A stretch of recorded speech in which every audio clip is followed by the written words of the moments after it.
Hi everyone, आज हम discuss करेंगे ट्यूबरक्लोसिस के बारे में। बेसिकली हम ट्यूबरक्लोसिस को दो पार्ट में पढ़ेंगे, part first and part second में। पार्ट फर्स्ट में हम ट्यूबरक्लोसिस क्या होता है, इसके types, causes, pathophysiology and phases के बारे में पढ़ेंगे। एंड पार्ट सेकंड में क्या क्या सिम्टम्स देखने को मिलते हैं, कैसे हम उसको डायग्नोस कर सकते हैं और कैसे उसका मैनेजमेंट कर सकते हैं, उसके बारे में पढ़ेंगे। तो आज का जो लेक्चर है वो पार्ट फर्स्ट के ऊपर रहने वाला है, यानी कि ट्यूबरक्लोसिस क्या होता है, कैसे होता है, यानी कि कॉजेज़ के बारे में पढ़ेंगे। ओके, और इसके अलावा हम कितने टाइप्स के हमारे ट्यूबरक्लोसिस होते हैं उनके बारे में पढ़ेंगे, क्या क्या फेजेस होती हैं उसके बारे में, और पैथोफिजियोलॉजी, यानी कि अगर एक बार जो बैक्टीरिया है वो हमारी बॉडी में एंटर कर जाता है, उसके बाद वो हमारी बॉडी में बेसिकली हमारे लंग्स को कैसे कैसे अफेक्ट करता है उसके बारे में पढ़ेंगे। तो फर्स्ट ऑफ ऑल हमें ये पता होना चाहिए कि ट्यूबरक्लोसिस होता क्या है। Tuberculosis is a bacterial infection caused by Mycobacterium tuberculosis. तो ट्यूबरक्लोसिस क्या है, ये एक बैक्टीरियल इन्फेक्शन है, यानी कि बैक्टीरिया से होने वाला इन्फेक्शन, उसको हम बोलते हैं बैक्टीरियल इन्फेक्शन। अब उस बैक्टीरिया का नाम क्या है जो ट्यूबरक्लोसिस कॉज करता है, उसका नाम है माइकोबैक्टीरियम ट्यूबरक्लोसिस या फिर ट्यूबरकुलाई। जो क्या करता है, मेनली हमारे सबसे पहले वो हमारे लंग्स को अफेक्ट करेगा।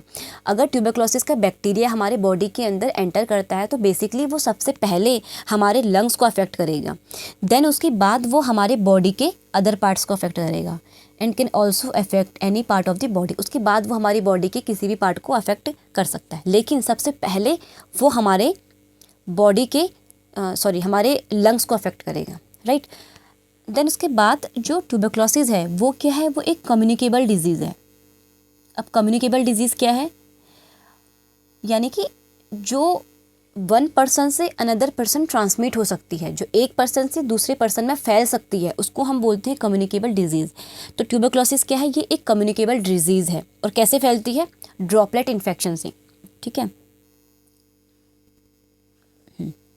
यहाँ पे लिखती हूँ कैसे फैलती है, ये ड्रॉपलेट इन्फेक्शन से। यानी कि अगर पर्सन जो है वो क्या है, ट्यूबरक्लोसिस से अफेक्टेड है, आप उसके कांटेक्ट में गए, उसने स्नीजिंग किया, ठीक है, तो उस स्नीजिंग में क्या होंगे, उसके उस ड्रॉपलेट में ये माइकोबैक्टीरियम प्रेजेंट होते हैं।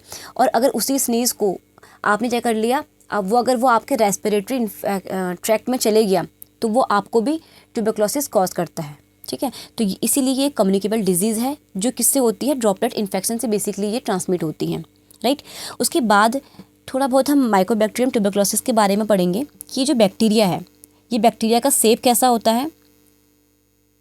अगर हम इसके शेप के बारे में बात करें तो ये रॉड शेप का होता है, ठीक है, कुछ इस तरीके से ये रॉड शेप का होता है। और कैसा है, एसिड फास्ट बेसिलाई है ये, क्या है, ये एसिड फास्ट बेसिलाई है, ठीक है। तो माइकोबैक्टीरियम ट्यूबरक्लोसिस क्या है, ये रॉड शेप्ड का बैक्टीरिया है और कैसा है, एसिड फास्ट बेसिलाई है, ठीक है। देन उसके अलावा ये तो था ट्यूबरक्लोसिस के बारे में, माइकोबैक्टीरियम के बारे में। उसके अलावा ये जो ट्यूबरक्लोसिस है, ट्यूबरक्लोसिस को हम कोच फिनोमिना और बैरोमीटर ऑफ सोशल वेलफेयर के नाम से भी जानते हैं। कोच फिनोमिना क्यों, क्योंकि उसको सबसे पहले रॉबर्ट कोच ने डिस्कवर किया था। रॉबर्ट कोच ने कब, 24 मार्च 1882 में इसको सबसे पहले रॉबर्ट कोच ने डिस्कवर किया था, जिसकी वजह से इसका नाम कोच फिनोमिना पड़ा। और आप सभी को ये याद होगा कि जो हमारा ट्यूबरक्लोसिस डे होता है, यानी कि जो हमारा वर्ल्ड ट्यूबरक्लोसिस डे होता है, वर्ल्ड टीबी डे, ये कब हम सेलिब्रेट करते हैं, ये हम 24 मार्च को ही सेलिब्रेट करते हैं, राइट। तो इसको इसीलिए हम इसको कोच फिनोमिना के नाम से भी जानते हैं और बैरोमीटर ऑफ सोशल वेलफेयर के नाम से भी जानते हैं। बैरोमीटर ऑफ सोशल वेलफेयर का मतलब क्या होता है, यानी कि ये एक सोशल इंटरेक्शन में, सोशल कॉन्टैक्ट में एक बैरियर कॉज करता है। क्यों, क्योंकि ट्यूबरक्लोसिस क्या है, ये एक कम्युनिकेबल डिजीज़ है जो वन पर्सन से दूसरे पर्सन में फैल रही है।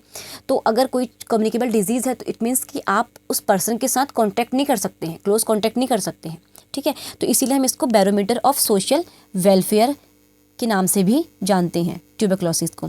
तो बेसिकली ये था ट्यूबरक्लोसिस के बारे में कि ये कम्युनिकेबल डिजीज़ है जो माइकोबैक्टीरियम ट्यूबरक्लोसिस की वजह से होती है, जो बेसिकली हमारे लंग्स को अफेक्ट करती है और हमारी बॉडी के अदर पार्ट्स को भी अफेक्ट करती है। देन उसके बाद हम क्लासिफिकेशन और ट्यूबरक्लोसिस के बारे में पढ़ेंगे, यानी कि जो ट्यूबरक्लोसिस होती है वो कितने टाइप्स की होती है। तो ये बेसिकली 3 टाइप्स की है, pulmonary tuberculosis, extra pulmonary tuberculosis और miliary tuberculosis. Pulmonary tuberculosis it means कि वो इन्फेक्शन जो हमारे लंग्स को अफेक्ट करता है, ठीक है। अगर माइकोबैक्टीरिया जो ट्यूबरकुलाई है वो हमारे लंग्स को अफेक्ट कर रहा है तो उसको हम पल्मोनरी ट्यूबरक्लोसिस बोलेंगे। ये भी टू टाइप में क्लासिफाइड है, प्राइमरी ट्यूबरक्लोसिस और secondary tuberculosis. Basically primary tuberculosis क्या होता है, जब एक पर्सन सबसे पहले मतलब जब एक पर्सन जो है वो फर्स्ट टाइम एक्सपोजर ले रहा है उस इन्फेक्शन से, उस माइकोबैक्टीरियम ट्यूबरक्लोसिस से, तो उसको हम बोलते हैं प्राइमरी ट्यूबरक्लोसिस। उससे पहले उस पर्सन का उससे कोई एक्सपोजर नहीं था, सबसे स्टार्टिंग में फर्स्ट टाइम वो उस चीज़ से एक्सपोजर ले रहा है तो उसको हम बोलते हैं primary tuberculosis. Then secondary tuberculosis क्या होती है, वो पर्सन उससे पहले एक्सपोजर ले चुका है, ठीक है, उसके बाद भी वो जो इन्फेक्शन है वो दोबारा से अब रिएक्टिव हो गया है, दोबारा से वो एक्टिव हो गया है। फॉर एग्जांपल जैसे एक पर्सन था, उसका क्या हुआ, एक्सपोजर हुआ उस माइकोबैक्टीरियम ट्यूबरकुलोसिस से, यानी कि वो अफेक्टेड था उससे, वो बैक्टीरिया उसके लंग्स में गया, लंग्स में जाकर के वो डोरमेंट फेज़ में रह गया। डोरमेंट फेज़ क्या होती है, जिसमें वो जो बैक्टीरिया है वो एक्टिव नहीं है, ठीक है। एक्टिव क्यों नहीं है, क्योंकि हमारा इम्यून सिस्टम इतना स्ट्रांग है कि वो उस बैक्टीरिया को एक्टिव होने नहीं दे रहा है, राइट। अब क्या होगा, जैसे ही हमारा इम्यून सिस्टम डाउन होगा तो वो बैक्टीरिया जो है वो दोबारा से एक्टिव हो जाएगा और वो क्या करेगा, दोबारा से जो ट्यूबरकुलोसिस के सिम्टम्स हैं उनको शो करना स्टार्ट कर देगा, तो उसको हम बोलते हैं secondary tuberculosis.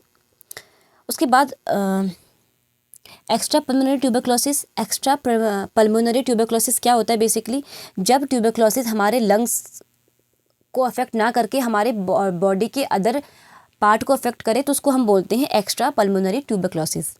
Then miliary tuberculosis क्या होती है, जिसमें हमारा या तो एक ऑर्गन या फिर सेवरल ऑर्गन यानी कि मल्टीपल ऑर्गन्स एक साथ अफेक्ट हो रहे हैं तो उसको हम बोलते हैं मिलियरी ट्यूबरकुलोसिस, राइट। इन सब में सबसे मोस्ट कॉमन है पल्मोनरी ट्यूबरकुलोसिस, यानी कि अगर पर्सन को ट्यूबरकुलोसिस है तो 90% चांसेस हैं कि उसको पल्मोनरी ट्यूबरकुलोसिस ही हो, ओके। देन उसके बाद हम इनको एक एक करके डिस्कस करेंगे कि ये क्या होते हैं। तो सबसे फर्स्ट है pulmonary tuberculosis which affect mainly lungs. जो तो पल्मोनरी ट्यूबरकुलोसिस होता है ये हमारे सिर्फ लंग्स को अफेक्ट करता है। अगर पल्मोनरी ट्यूबरकुलोसिस को प्रॉपर तरीके से ट्रीट नहीं किया गया, ठीक है, देन उसके बाद ये हमारे बॉडी के अदर पार्ट्स में स्प्रेड हो सकता है। लेकिन अगर पल्मोनरी ट्यूबरकुलोसिस की बात की जाए तो ये मेनली सिर्फ और सिर्फ हमारे लंग्स को अफेक्ट करेगा, ठीक है। जैसे आपको ये इमेज में शो हो रहा है, ये क्या हमारे लंग्स हैं, राइट। तो होता क्या है, जैसे ही बैक्टीरिया हमारी बॉडी के अंदर एंटर करता है, कहाँ पे, हमारे रेस्पिरेटरी सिस्टम में एंटर करता है, तो वहाँ पे से हमारे लंग्स में जाएगा और कहाँ पे जाएगा, हमारे एल्वोलाई में जाएगा। एल्वोलाई में जाके क्या करता है, ये वहाँ पे ग्रैन्युलोमास का फॉर्मेशन करता है। अब ये बेसिकली ग्रैन्युलोमास क्या होती हैं, तो जैसे ही बैक्टीरिया हमारे एल्वोलाई में गया, ठीक है, अब जाएगा, यानी कि हमारा जो इम्यून सिस्टम है उसको पता चल गया कि हमारी बॉडी में कोई फॉरेन एंटीजन आया है, तो सबसे पहले क्या होती है, हमारी मैक्रोफेजेस आती हैं उस चीज़ को डिस्ट्रॉय करने के लिए, ठीक है। मैक्रोफेजेस आएंगी तो मैक्रोफेजेस क्या करती हैं, ये जो बैक्टीरिया है इनको डिस्ट्रॉय करना स्टार्ट कर देती हैं। अब क्या होता है, जब इनको डिस्ट्रॉय कर रही होती है तो उस टाइम पे हमारा जो इम्यून सिस्टम है वो और इम्यून सेल्स को भेज देता है वहाँ पे, ताकि वो ज़्यादा से ज़्यादा बैक्टीरिया को डिस्ट्रॉय करना स्टार्ट कर दें। तो उस टाइम पे क्या होती है, जब वो सारे के सारे इम्यून सेल्स एक साथ एग्रीगेट होते हैं, इकट्ठा हो जाते हैं, तो वहाँ पे लंग्स में ग्रैन्युलोमास का फॉर्मेशन करते हैं, राइट। उसके बाद हमारा जो पल्मोनरी ट्यूबरकुलोसिस होता है, हमने बोला कि ये 2 टाइप का होता है, प्राइमरी और सेकेंडरी। प्राइमरी क्या होती है, often occurring in individual without prior exposure, यानी कि जो पर्सन है वो फर्स्ट टाइम उस चीज़ से, बैक्टीरिया से एक्सपोजर हो रहा है उसका, तो उसको हम बोलते हैं प्राइमरी ट्यूबरकुलोसिस। उसको पहले कोई ट्यूबरकुलोसिस नहीं था, पहली बार उसको हुआ है तो उसको हम बोलेंगे प्राइमरी ट्यूबरकुलोसिस। इसमें क्या होती है, पर्सन का अपर लोब का लोअर पार्ट और लोअर लोब का अपर पार्ट इसमें मेनली अफेक्ट होता है, किसमें, प्राइमरी ट्यूबरकुलोसिस में। फॉर एग्जांपल ये लंग्स है, ये लंग्स का क्या है, ये है अपर लोब और नीचे वाला क्या है, लोअर लोब है। तो अपर लोब का लोअर पार्ट और लोअर लोब का अपर पार्ट प्राइमरी ट्यूबरकुलोसिस में अफेक्ट होता है, ठीक है। अब सेकेंडरी ट्यूबरकुलोसिस क्या है, सेकेंडरी ट्यूबरकुलोसिस जो है वो उन पर्सन में होता है जो पहले से माइकोबैक्टीरियम ट्यूबरकुलोसिस के एक्सपोजर में है, ठीक है। अगर when dormant mycobacterium tuberculosis bacteria become active again. तो सेकेंडरी ट्यूबरकुलोसिस में बेसिकली क्या होता है, बैक्टीरिया आया, ठीक है, लंग्स में आया, एल्वोलाई में आया। उसके बाद क्या हुआ, हमने बोला कि मैक्रोफेजेस आते हैं क्योंकि वो सबसे पहले हमारे बॉडी को डिफेंस प्रोवाइड करवाते हैं। तो मैक्रोफेजेस आते हैं, ये क्या करेंगे, ये बैक्टीरिया को इनगल्फ कर लेंगे, ठीक है, बैक्टीरिया को डिस्ट्रॉय करना स्टार्ट कर देंगे।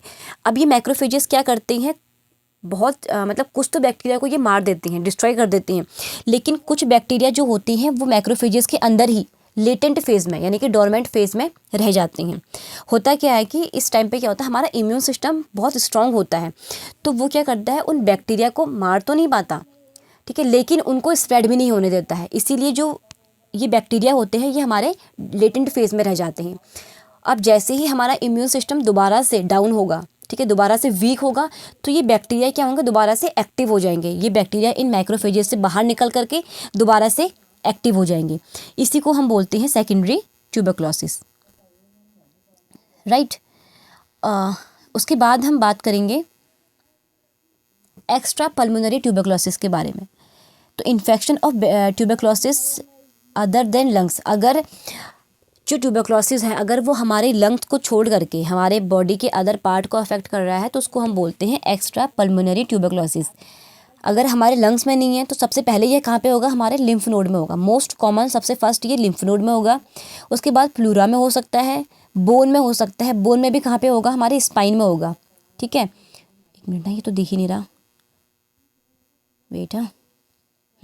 तो बोन में भी मोस्ट कॉमन कहाँ पे होता है, ये हमारे स्पाइन में होता है, जिसको हम पॉट्स स्पाइन के नाम से जानते हैं, ठीक है। यानी कि अगर हमारा जो ट्यूबरक्लोसिस है अगर वो हमारे स्पाइन में हो रहा हो तो उसको हम बोलते हैं पॉट्स स्पाइन डिजीज़, ठीक है। उसके बाद ये हमारे किडनी में हो सकता है, आई में हो सकता है, हार्ट में हो सकता है और इलियम में हो सकता है, ठीक है। देन उसके बाद हमने बात करी थी मिलियरी ट्यूबरक्लोसिस के बारे में। मिलियरी ट्यूबरक्लोसिस क्या होता है, बेसिकली ये सबसे फर्स्ट तो ये हिमेटोजीनस रूट से होता है, ठीक है, यानी कि जो ब्लड इन्फेक्टेड होता है उन चीज़ों से हो सकता है। देन ये या तो ये एक ऑर्गन को अफेक्ट करेगा या फिर ये सेवरल ऑर्गन्स यानी कि एक साथ मल्टीपल ऑर्गन्स को अफेक्ट करना स्टार्ट कर देता है। कौन, मिलियरी ट्यूबरक्लोसिस। ये बेसिकली तब होता है जब पल्मोनरी ट्यूबरक्लोसिस को प्रॉपर तरीके से ट्रीट ना किया जाए, तो इसको हम बोलते हैं मिलियरी ट्यूबरक्लोसिस, ठीक है। तो ये था टाइप्स के बारे में। उसके बाद हम बात करेंगे फेजेस के बारे में, यानी कि जो हमारा ट्यूबरक्लोसिस है उसके कितने फेजेस होते हैं। तो बेसिकली इसके 2 फेजेस होते हैं, लेटेंट फेज और एक्टिव फेज। लेटेंट फेज में क्या होता है, सबसे पहले जो लेटेंट फेज होता है ये असिम्प्टोमेटिक होता है। देखो आप लोगों ने भी नोटिस किया होगा कि जिस भी पर्सन को पल्मोनरी ट्यूबरक्लोसिस होता है, ठीक है, वो क्या होता है कुछ वीक्स तक वो असिम्प्टोमेटिक होता है, इसलिए थोड़ा उसको डायग्नोस करना, कुछ वीक तक वो असिम्प्टोमेटिक होता है, यानी कि अपने सिम्टम्स जो है वो शो नहीं करता, ठीक। अब वो सिम्टम्स क्यों नहीं शो करता है, लेटेंट फेज में है, इट मीन्स कि बैक्टीरिया पर्सन के अंदर आया लेकिन पर्सन का इम्यून सिस्टम इतना स्ट्रांग है कि जो बैक्टीरिया है वो अपने सिम्टम्स को शो नहीं कर पाता है, ना ही वो अदर पार्ट्स में स्प्रेड हो सकता है, राइट। तो वो जो बैक्टीरिया है वो क्या करेगा, इन माइक्रोफेजेस के अंदर ही क्या बोल सकते तरीके से मतलब इन माइक्रोफेजेस के अंदर ही वो स्ट्रक हो जाएगा, ठीक है। लेकिन वो क्या करेगा, जैसे ही हमारा इम्यून सिस्टम दोबारा से डाउन होगा तो वो क्या करेंगे, अपने सिम्टम्स को शो करना स्टार्ट कर देंगे। लेकिन अगर हम लेटेंट फेज की बात करें तो उस टाइम पे इट मीन्स क्या है कि जो बैक्टीरिया है वो हमारे माइक्रोफेजेस के अंदर है, हमारा इम्यून सिस्टम इतना स्ट्रांग है कि वो उस बैक्टीरिया को ना तो अपने सिम्टम्स को शो होने दे रहा है, ना ही वो उसको स्प्रेड होने दे रहा है, ठीक है। Bacteria live in dormant stage after engulfing by macrophages. जैसे ही मैक्रोफेजेस उस बैक्टीरिया को इनगल्फ कर लेते हैं तो बैक्टीरिया क्या होता है, वही डोरमेंट स्टेज पे होता है, यानी कि जो बैक्टीरिया है वो भी इतना कैपेबल नहीं है कि वो डिजीज़ या सिम्टम्स को शो कर सके और स्प्रेड हो सके, ठीक है। फिर उसके बाद है एक्टिव फेज। एक्टिव फेज में क्या होती है, bacteria multiply and spread causing illness and the potential for transmission to others. Active phase में क्या होता है, अब बैक्टीरिया जो है अपने एक्टिव फेज में आ गया, इट मीन्स कि पर्सन का जो इम्यून सिस्टम है वो डाउन हो गया किसी भी रीज़न की वजह से। हो सकता है कि पर्सन को एड्स हो जाए या फिर कोई क्रोनिक लंग्स डिजीज़ हो जाए या फिर वो ओल्ड एज हो। तो उस टाइम पे क्या होता है, हमारा आप सभी को पता है कि ओल्ड एज पर्सन होते हैं या फिर जो HIV एड्स वाले पर्सन होते हैं उनका जो इम्यून सिस्टम है वो बहुत ज़्यादा डाउन चले जाता है, यानी कि बहुत ज़्यादा वीक हो जाता है। तो उस टाइम पर क्या होते हैं, ये जो बैक्टीरिया है जो माइक्रोफेजेस के अंदर क्या थे, अभी तक रह रहे थे डोरमेंट स्टेज में, अब ये क्या होंगे, ये दोबारा से एक्टिव हो जाएंगे, अभी दोबारा से मल्टीप्लाई होंगे, ठीक है, दोबारा से ये एक्टिव होंगे। ये क्या अब इस टाइम पे क्या होंगे, ये इतने कैपेबल होते हैं कि ये सिम्टम्स को शो कर सके। अब पेशेंट में जो पल्मोनरी ट्यूबरक्लोसिस के सिम्टम्स हैं जैसे वेट लॉस होना, ठीक है, और स्पूटम में स्पूटम में ब्लड आना, जिसको हम हिमेटोपेटाइसिस बोलते हैं, वो चीज़ होना, हाई ग्रेड फीवर होना पेशेंट को, ठीक है, और नाइट के टाइम पे उसको बहुत ज़्यादा स्वेटिंग होती है, तो ये अपने सिम्टम्स को शो करना स्टार्ट कर देगा। कब? एक्टिव फेज़ में, राइट। और अब ये इतना कैपेबल है कि ये दूसरों को भी उस चीज़ को ट्रांसमिट कर सकता है। जैसे फॉर एग्जांपल मैं हूँ, ठीक है, बैक्टीरिया मेरे अंदर आया, लेकिन अभी मेरा इम्यून सिस्टम इतना स्ट्रांग है कि वो बैक्टीरिया अपने सिम्टम्स को शो नहीं कर पाता, ना ही वो स्प्रेड हो सकता है। तो अभी वो क्या है, लेटेंट फेज़ में है, राइट। जैसे ही मेरा इम्यून सिस्टम डाउन होगा किसी भी रीज़न की वजह से, तो ये बैक्टीरिया क्या होगा, दोबारा से माइक्रोफेजेस से बाहर निकल करके दोबारा से मल्टीप्लाई होगा, एक्टिव होगा, अपने सिम्टम्स भी शो करेगा, और साथ साथ में इतना कैपेबल होगा कि मैं किसी और को भी ट्यूबरक्लोसिस करवा सकती हूँ, ठीक है, यानी कि दूसरे को भी ये चीज़ स्प्रेड हो सकती है। इसको हम बोलते हैं एक्टिव फेज़। देन उसके बाद हम बात करेंगे कॉजेज़ के बारे में, क्या क्या कॉजेज़ होते हैं ट्यूबरक्लोसिस होने के। तो सबसे फर्स्ट है इम्यूनो कॉम्प्रोमाइज्ड पर्सन। अगर कोई पर्सन ऐसा है जिसका इम्यून सिस्टम पहले से लो है, जैसे HIV पर्सन हो गया, ठीक है, HIV एड्स पर्सन है वो हो गया। अगर किसी पर्सन को कोई क्रोनिक लंग डिजीज़ है, राइट, पर्सन क्या है, ओल्ड एज है, और ऐसी कोई इलनेस है जो पर्सन के इम्यून सिस्टम को वीक बनाता है, तो उस केसेस में क्या होगा, पर्सन का इम्यून सिस्टम बहुत ज़्यादा डाउन रहता है। तो इनमें क्या होती है कि पर्सन को अदर इन्फेक्शन होने के चांसेस ज़्यादा इंक्रीज़ हो जाते हैं। अगर पर्सन को एड्स है तो इट मीन्स कि उसको अगर वो किसी भी कांटेक्ट में जाता है ट्यूबरक्लोसिस वाले पेशेंट के, तो उसको ईजिली वो जो चीज़ है ट्यूबरक्लोसिस जो है वो ईजिली हो जाएगा, क्योंकि अभी उसका इम्यून सिस्टम डाउन है, राइट। देन उसके बाद है close contact with infected person. अगर हम इन्फेक्टेड पर्सन के साथ क्लोज कॉन्टैक्ट में आते हैं तो हमें ट्यूबरक्लोसिस हो सकता है, क्योंकि मैंने आपको पहले ही बताया था कि ट्यूबरक्लोसिस क्या है, ये ड्रॉपलेट इन्फेक्शन से होने वाली बीमारी है, ठीक है। ट्रांसमिट कैसे होती है, ड्रॉपलेट इन्फेक्शन से। इन्फेक्टेड पर्सन है, अगर उसने कफ किया, स्नीज़ किया, तो उसके जो ड्रॉपलेट है उसमें क्या होगा, ये बैक्टीरिया प्रेजेंट होता है। अब वही चीज़ अगर आपने क्या कर ली, आपकी वो चीज़ रेस्पिरेटरी सिस्टम में एंटर कर गई, तो वो क्या कर सकती है, ट्यूबरक्लोसिस कॉज कर सकती है। इसीलिए अगर कोई पर्सन किसी इन्फेक्टेड पर्सन के क्लोज कॉन्टैक्ट में जाता है तो उसे भी ट्यूबरक्लोसिस होने के चांसेस बढ़ जाते हैं। उसके बाद है सब्सटेंस एब्यूज़। अगर कोई पर्सन सब्सटेंस एब्यूज़ करता है, यानी कि अगर वो कोकेन का यूज़ करता है, अल्कोहल का यूज़ करता है, स्मोकिंग करता है, तो उन पर्सन में भी ट्यूबरक्लोसिस होने के जो चांसेस हैं वो बहुत ज़्यादा इंक्रीज़ हो जाते हैं, क्योंकि ये चीज़ क्या करती है, हमारे इम्यून सिस्टम को लो कर देती है, ठीक है। देन उसके बाद है माल न्यूट्रिशन पेशेंट है। अगर पेशेंट जो है प्रॉपर तरीके से फूड नहीं ले रहा है, वो माल नरिश्ड है, तो उस केसेस में भी उसको ट्यूबरक्लोसिस ईजिली हो सकता है।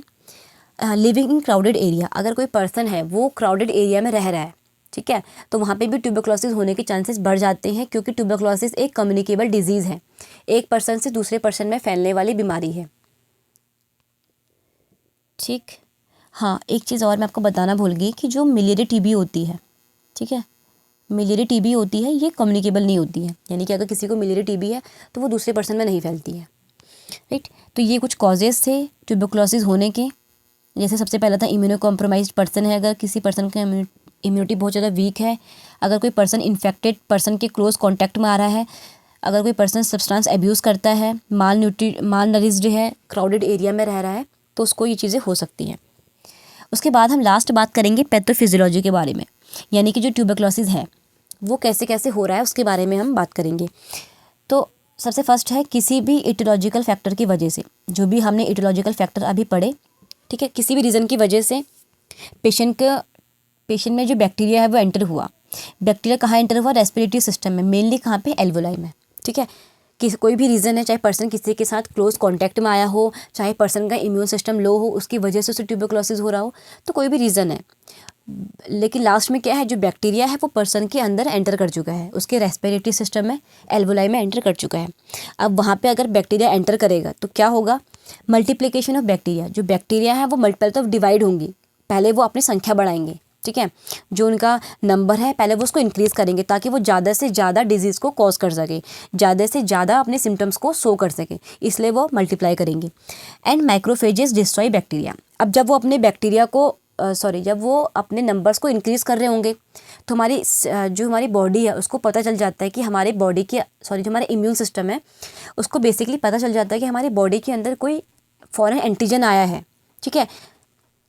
तो वो क्या करती है, सबसे पहले मैक्रोफेजेस आती हैं। मैक्रोफेजेस क्या करती हैं, जो बैक्टीरिया है उसको डिस्ट्रॉय करना स्टार्ट कर देती हैं। Then immune system get affected, antigen antibody reaction occur. हमारा इम्यून सिस्टम अफेक्ट होगा क्योंकि बैक्टीरिया आया है, वो अपने नंबर्स को इंक्रीज़ कर रहा है, ठीक है।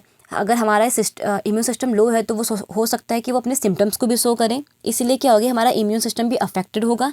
एंटीजन एंटीबॉडी रिएक्शन या फिर एंटीजन एंटीबॉडी कॉम्प्लेक्स होगा, ठीक है। उसके बाद क्या हो सकता है, इसमें दो चीज़ें होंगी, या तो हमारा जो डिफेंस मैकेनिज़्म है या तो वो फेल हो जाएगा, या फिर वो जो बैक्टीरिया है उसको डिस्ट्रॉय कर देगा प्रॉपर तरीके से। तो अगर वो उसको डिस्ट्रॉय कर देता है तो हीलिंग प्रोसेस स्टार्ट हो जाती है हमारी बॉडी में, ठीक है। लेकिन अगर हमारा होस्ट डिफेंस मैकेनिज्म जो है वो फेल हो जाता है तो डेवलप इन मिलियरी टीबी, तो फिर वो क्या होगा, फिर वो धीरे धीरे करके हमारे मिलियरी टीबी में कन्वर्ट हो जाएगा। सबसे पहले हमारे लंग्स को अफेक्ट करेगा, देन वो फिर हमारी बॉडी के जो अदर पार्ट्स हैं उनको भी अफेक्ट करना स्टार्ट कर देगा। तो ये थी इसकी बेसिकली पैथोफिजियोलॉजी। आई होप कि आपको ये चीज़ें समझ आई होंगी, ठीक है। तो अभी हमने इसमें सिर्फ डिस्कस किया है कि ट्यूबरकुलोसिस क्या होता है, क्यों हो रहा है, क्या टाइप्स हैं, फेजेस क्या होते हैं, और पैथोफिजियोलॉजी यानी कि कैसे कैसे ये डिजीज़ हो रही है। नेक्स्ट वीडियो में हम बात करेंगे क्या क्या सिम्टम्स पेशेंट में देखने को मिलते हैं, कैसे हम इसको डायग्नोस कर सकते हैं, और कैसे हम इसका प्रॉपर तरीके से मैनेजमेंट कर सकते हैं। बेसिकली इसमें हम ट्यूबरकुलर जो ड्रग्स होती हैं वो एडमिनिस्टर करते हैं पेशेंट में, तो उसके बारे में पढ़ेंगे। आई होप कि आपको ये वीडियो समझ आई होगी। Thank you.